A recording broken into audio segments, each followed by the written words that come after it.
Hello tout le monde, nouvelle semaine, nouveau Wikivlog. Ce jour je te reprends donc seulement mercredi midi parce que tout simplement donc, lundi j'ai fini le vlog précédent, mardi on a décidé de se détendre avec monsieur et la petite, retrouver un rythme à 3 avant les vacances qui sont dans 2 semaines.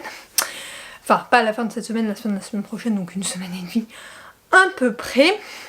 Et donc du coup voilà, et j'ai beaucoup lu, on a regardé le match de l'équipe de France qui a malheureusement perdu. Bon en même temps, alors je suis pas très forte en foot, mais ils ont pas très bien joué par rapport aux autres matchs, mais peu importe, voilà, c'est mon avis rapide parce que je ne suis pas du tout le foot.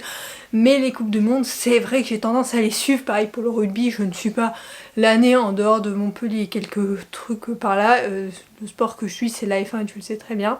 Donc voilà, donc du coup j'ai beaucoup lu et du coup il va falloir que je te fasse un retour bilan lecture juste après parce que vraiment j'ai beaucoup lu et pour te présenter du coup ma nouvelle lecture. Donc bon voilà, c'est parti pour ce nouveau vlog. Du coup j'ai à te présenter donc 3 romans que j'ai fini, un roman que j'ai pas fini. On va les faire dans l'ordre de lecture, comme ça sera plus simple. Donc tout d'abord il y a le Guillaume Musso que j'ai commencé la semaine dernière, je t'en ai parlé, donc quelqu'un d'autre en livre de poche que j'avais récupéré chez ma maman. Voici le résumé. Côte d'Azur, printemps 2023. Au large de Cannes, un yacht dérive entre les îles de Lering. À bord se trouve Oriana Di Pielo, éditrice italienne héritière d'une célèbre famille milanaise. Agressée sauvagement, elle succombe après 10 jours de coma. Qui a tué Oriana? Un homme et 3 femmes livrent leur version de l'histoire. Adrien, le mari de la victime, pianiste de jazz séduisant et mystérieux. L'insaisissable Adèle, sa jeune maîtresse. Justine, la policière locale chargée de l'enquête. Et Oriana, enfin, à travers le récit bouleversant des dernières semaines de sa vie. Personne ne ment, mais personne n'est d'accord sur la vérité. Alors, c'est un Guillaume Musso comme j'aime, tout se dévoile dans les derniers chapitres, même si j'ai trouvé que c'était un peu tiré par les cheveux par moments, mais j'ai bien aimé. En tout cas, c'est un thriller qu'il a totalement fait avec moi, un thriller parfait pour l'été. Comme je te disais, j'adore lire les Guillaume Musso l'été, donc en fait de lui il me reste 3 livres qui sont sortis, non 2 livres qui sont sortis en poche, ou 3, et son dernier qui est sorti cette année, mais il paraît que c'est du un peu surnaturel, donc je sais pas trop quoi en penser, mais de toute façon je les attends en poche parce que moi je les lis principalement en poche et surtout l'été, donc je pense que cette année c'est mort, je vais pas en acheter d'autres. Tout simplement parce que l'été va passer à une vitesse. D'ailleurs je te réserve 2 vidéos, ma pile à lire pour mes vacances, une pour mes vacances en famille et une pour mes vacances à 3, sachant que je ne lirai clairement pas tout ce que j'ai prévu de lire. Mais en gros, tu verras, mais en fait j'ai décidé de lire que sur ma liseuse en vacances. Effectivement, ma pile à lire papier est quasiment vide, on en parlera après, mais là je te présente 4 romans, je crois qu'il en reste 3 dans ma pile à lire, on regardera après, mais je n'ai pas trop de doutes sur ça, sachant qu'il y en a 2 de Noël, donc autant dire qu'il m'en reste qu'un, donc voilà. Mais il n'empêche que celui-là j'ai beaucoup aimé et j'ai hâte de lire les autres romans de lui. Ensuite j'ai lu en seulement une journée Sweet Distraction de Kay Brockbaum, donc c'est le 3e, 4e tome d'une saga en fait. C'est la saga Driven de tome 6, en fait c'est une dérivée donc avec 3 tomes autres qui sont dans ma bibliothèque. J'avais aimé les 2 premiers, celui-là je suis un peu plus mitigée. Galvin Caldwell, alias Rocket, membre du plus grand groupe de rock du monde, vit à 100 à l'heure. Tournée à guichet fermé, nuit endiablée et 0 responsabilité. Jusqu'au moment où une petite fille de 3 ans dont il ignore l'existence débarque sur le pas de sa porte. Du jour au lendemain, la fête est terminée. Willow Adams s'est engagé pour épauler le temps qu'il s'adapte à son nouveau rôle de père. C'est une nounou posée, équilibrée, au cœur tendre et à la force tranquille, impossible à ignorer. Elle ne ressemble en rien aux femmes qu'il fréquente. C'est peut-être précisément pour ça qu'il n'arrive pas à garder ses distances. Ce qui devrait être un simple arrangement temporaire se transforme en relation sérieuse au moment même où une bataille pour la garde de la petite fille menace de tout faire voler en éclats.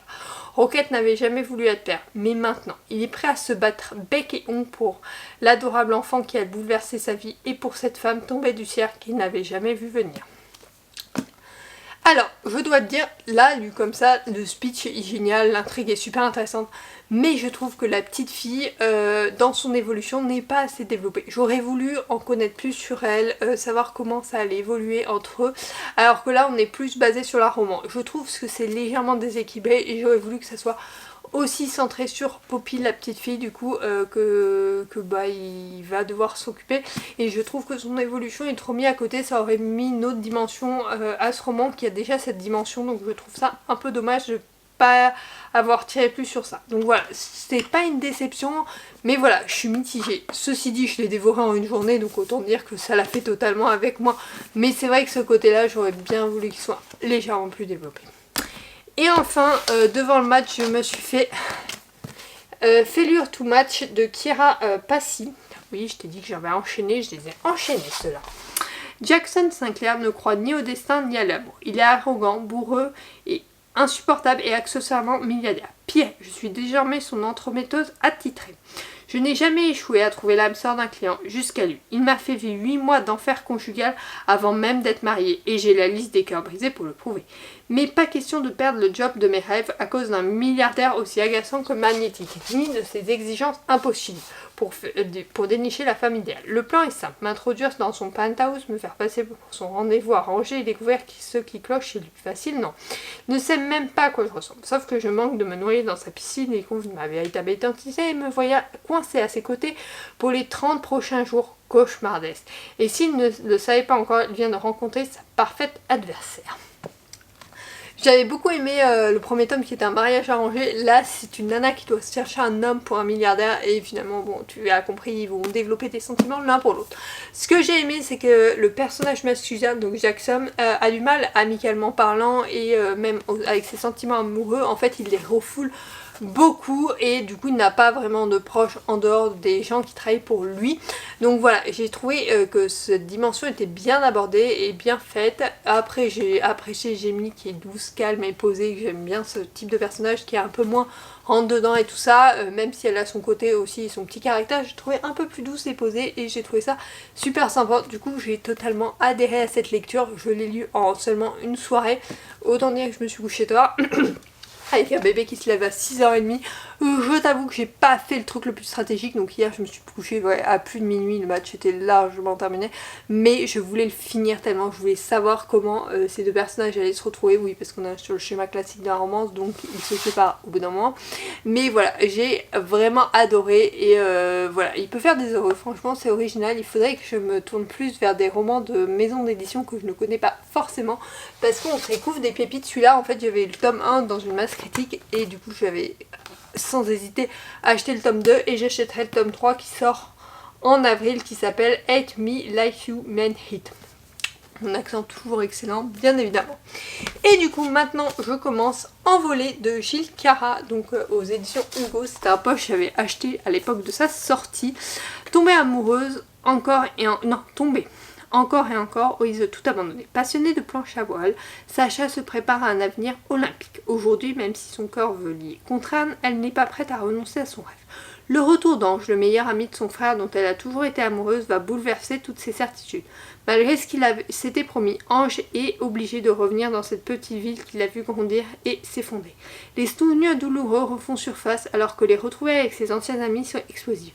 Entre vieille rancœur et non-dit, Ange va découvrir une nouvelle Sacha qui exerce sur lui une attraction irrésistible. Et si se retrouver était la meilleure façon de se relever. Je sais pas à quoi m'attendre, je sais même pas pourquoi je l'avais pris. Je crois que c'est par rapport au résumé. Donc on verra bien en tout cas. Ça a l'air de changer. Je ne connais pas du tout l'auteur. Ah, elle a partagé sur Faxia. Le Ficia ou je sais pas quoi là, le truc de Hugo là qui sélectionne des livres des fois pour les publier.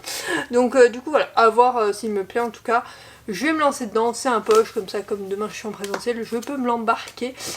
Si j'ai personne à qui aller manger le midi, j'aime bien me lire un petit peu un roman. Et si j'arrive trop tôt à la crèche aussi, et en ce moment c'est le cas, parce que du coup il n'y a pas de bouchon. Donc voilà. Bref, voilà mon bilan lecture. Quand on commence ce vlog avec un énorme bilan lecture, ça fait du bien. Et du coup c'est bien ce que je te disais, dans ma pile à lire il me reste 2 romans de Noël, donc c'est de là que je lirai du coup à Noël. Donc ça c'est le Cabernet de l'avant l'an dernier qui était sorti. Et celui-là c'est Noël à la librairie des cœurs brisés que ma maman m'a acheté pour mon anniversaire de mes 30 ans et donc qui sera dans la pile à lire de Noël. Cette année je compte faire une pile à lire de 8 romans et de l'Elias, donc à voir si j'y arrive.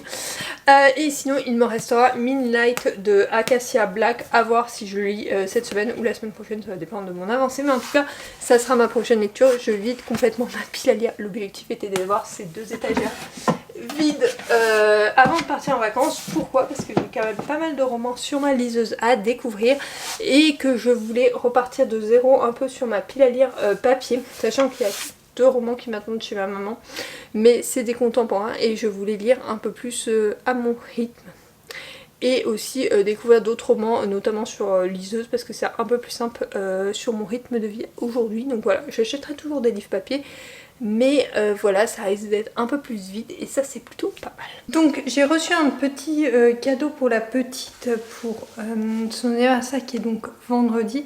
Donc on lui a déjà fêté, on lui a acheté ses cadeaux et tout, mais je voulais lui acheter une petite chose. Donc il s'agit des tampons pour qu'elle ait quelque chose à ouvrir vendredi. Donc c'est les tampons, mes premiers tampons. Donc du coup elle a les crayons déjà qu'on n'a pas encore essayé mais qu'on essaiera je pense ce week-end. Et là du coup je lui ai pris mes premiers tampons et qui ont l'air vraiment pas mal. Je sais pas trop par lesquels on va commencer, mais regarde, ils sont tout souples, tout mous et tout. Donc j'espère qu'elle va pas trop être à la bouche, mais on surveillera. De toute façon c'est l'objectif, donc c'était des tampons Savane. Donc on va essayer ça ce week-end. Et en plus de ça je lui ai pris autre chose donc pour le mois de juillet, non pour le mois d'août, quand on va partir tous les 3 à Valmorel. Il s'agit d'un truc ludique comme ça.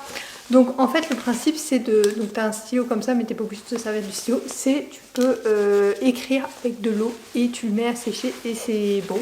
Regarde, si on prend exemple sur ça, je mets de l'eau sur mon doigt. Ça écrit. Donc du coup elle a un coloriage là, là elle a des formes à deviner. Et là, elle peut écrire ce qu'elle veut et apprendre aussi à écrire. Donc c'est plutôt pas mal, il est bien fait. Il faut que j'enlève l'étiquette qui est énorme. Et elle se servira du stylo un peu plus tard. Mais franchement, je l'ai trouvé hyper bien. Donc ça, c'est ses petits cadeaux. Je vais lui emballer tout ça quand j'aurai 5 minutes, sûrement ce soir. Parce que du coup, on va faire le vaccin en fin d'après-midi. Donc elle sera éclataxe. Donc je pense que je lui emballerai ce soir. Donc voilà.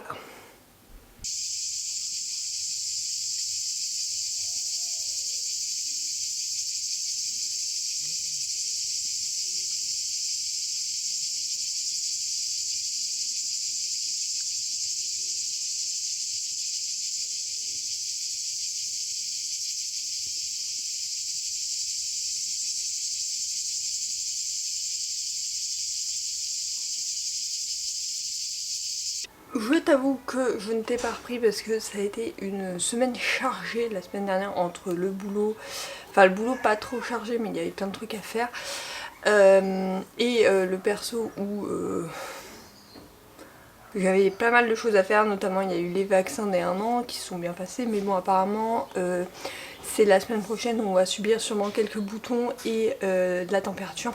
Donc il faudra qu'on surveille et en plus ça tombe, elle m'a dit 10 jours après, ça tombe le jour où on part en vacances, donc dimanche, c'est super. Bon, on espère que ça aille, de toute façon je vais prendre Doliprane, enfin comme d'hab, on va faire la valise, mais ça on en parlera la semaine prochaine. Après, tout ce qui est...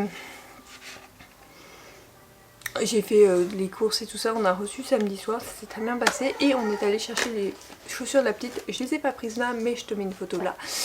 Donc on lui a pris des petites sandales pour cet été. Alors non, elle ne marche pas encore mais elle est pas loin. On part en camping la semaine prochaine. Il va y avoir des zones, tu sais, où il y a des activités un peu en dur. Et donc je voulais qu'elle puisse quand même y aller, sachant que 90% du temps elle sera sans chaussures. C'est-à-dire quand elle sera au bungalow, quand elle sera à la piscine, mais en dehors de ça je me suis dit ça peut être utile si on s'arrête dans ces petites aires de jeu, qu'elle puisse en fait elle marche en mode mougli sans les genoux beaucoup en ce moment, surtout notamment sur notre terrasse en bois, et donc là on s'est dit ça pourra l'aider à voir que ça garde un confort. Donc elle a commencé à s'en servir un petit peu, mais on lui met pas à la maison très clairement. Là je pars à la crèche, pareil je vais pas lui mettre, mais voilà, du coup ces petites chaussures sont celles-là. Ensuite donc on a passé le week-end, super soirée samedi soir, et dimanche on est allé chez mes grands-parents, je te fais un petit plan. On a profité de la piscine, on lui a essayé une bouée, elle est pas hyper fan, mais on s'est dit par sécurité on va la prendre au camping, hein, tu sais quoi, et si elle est pas fan en fait je pense qu'elle va être plus dans les pattes aux joie à la piscine que dans les grandes piscines, mais bon avec nous des fois elle peut aller dans les grandes piscines, donc je pense que voilà, on va faire comme ça et on verra bien. En tout cas, voilà ce qu'on a fait en fin de semaine. Sinon, j'ai fini Envolée de Gilles Carr.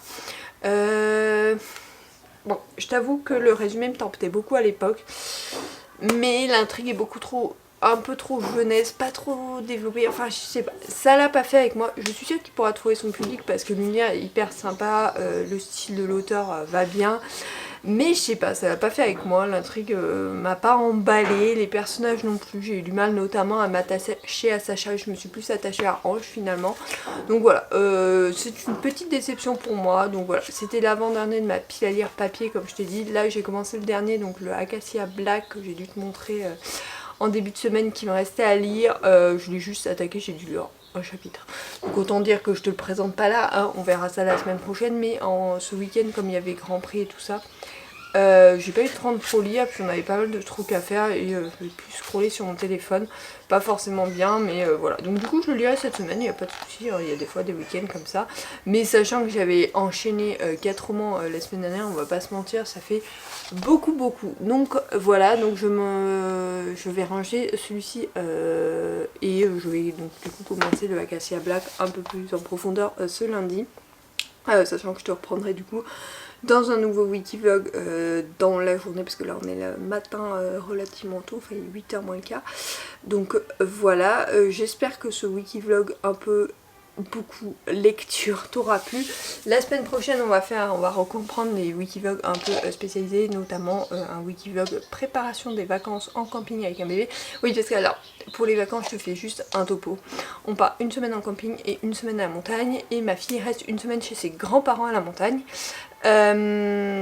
Sachant que donc en camping et en club, donc c'est pas le même affaire, parce qu'en club on a besoin de prendre juste nos vêtements, le lait de la petite si elle a un lait particulier. Il faut que je leur téléphone savoir s'ils ont du lait entier.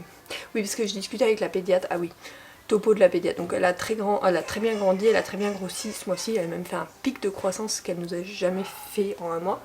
Et souvent elle nous fait sur les petites semaines, tu l'entends gueuler parce qu'en fait elle essaye de se mettre debout et marcher, mais du coup elle tombe beaucoup.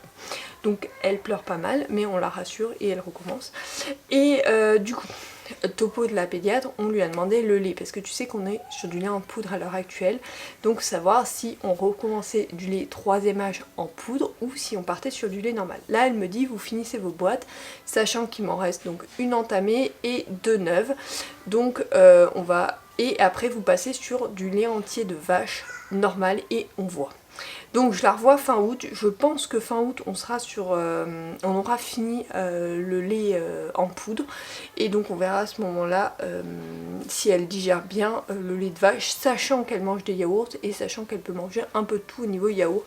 Là c'est vrai que je lui achète des yaourts enfants, mais je pense qu'on va partir sur des yaourts normaux à partir de la rentrée, parce qu'en fait je trouve que les enfants n'apportent pas grand chose de plus, surtout que moi je les mets au frais, enfin il n'y a rien de plus. Là j'ai acheté donc beaucoup d'industriels là pour les vacances, parce que tout simplement je vais pas m'embêter à cuisiner. Alors en vacances je ne me prends pas la tête, c'est-à-dire qu'elle mange pas. Sachant que ma maman va me prendre des courgettes, parce que madame est fan de courgettes, donc ça je vais lui faire des courgettes à l'eau pour le midi, parce qu'elle a des courgettes chez elle et que je dis bah prends-en moi, hein, comme ça je ne m'embête pas. Mais je vais pas m'embêter, c'est-à-dire qu'on va prendre des trucs simples, on va prendre des trucs, oui il y aura des plats préparés, oui là elle a commencé à entamer les compotes parce que j'en ai pas fait pour la semaine et tout ça, mais à partir de la rentrée on reprendra normalement. Mais là pour les vacances je me suis dit zéro prise de tête, c'est à dire que tu manges pas, tu veux manger des trucs dégueux, tu manges des trucs dégueux, je m'en fiche, c'est comme en soirée. Là samedi soir elle a mangé son repas et après elle a mangé 2 paquets de mini chips que je lui achète, plus un paquet de gâteaux, plus du pain et du concombre. Ah, elle a fait un méga repas. Pourquoi? Parce qu'en fait je vais pas me prendre la tête, en fait juste qu'on lui interdit, ça va être la charcuterie, tout ce qui est cru. Et c'est tout en fait. Et le miel, mais le miel on en mange très peu donc c'est pas dramatique. Tout le reste, elle goûte. Alors oui, elle va pas se mettre des tartines de chocolat tous les jours, mais si nous on mange, c'est-à-dire que c'est à nous de manger correctement pour qu'elle mange correctement. Oui, là on était en soirée, oui il y avait du concombre, et le concombre je sais que ça fait du bien à ses dents. Donc nickel, elle a mangé du concombre. Donc voilà, zéro prise de tête, et les vacances ça sera pareil. Voilà, et donc pour le lait, on va sûrement passer à du lait entier, mais bon, ça on en reparlera au moment venu. Pour l'instant on va finir les boîtes qui me restent. J'ai gardé l'abonnement parce que je sais qu'en ce moment les abonnements sont durs d'avoir de lait, donc je l'ai gardé mais je l'ai reporté à fin août, sachant qu'il faut que je programme une livraison de couches parce que je pense que je vais être en rade sinon pour les autres vacances. Comme elle n'est pas là, elle 2 semaines. Elle va monter 2 semaines à la montagne, elle, donc du coup voilà. Et nous on fera une semaine ici tranquille, d'ailleurs ce sera une semaine reset de la maison. Un peu avant la rentrée, en fait je me suis donné pour objectif de finir déjà l'étage parce que c'est où je veux faire le plus de modifs, donc on verra ça ensemble. En tout cas j'espère que cette vidéo t'aura plu. Je te retrouve la semaine prochaine pour une vidéo préparation des vacances, et la semaine d'après tu auras une vidéo vacances je pense. J'espère que cette vidéo t'aura plu. Je te retrouve du coup dès vendredi pour une nouvelle vidéo et dès mardi prochain pour un nouveau Wikivlog. Bye.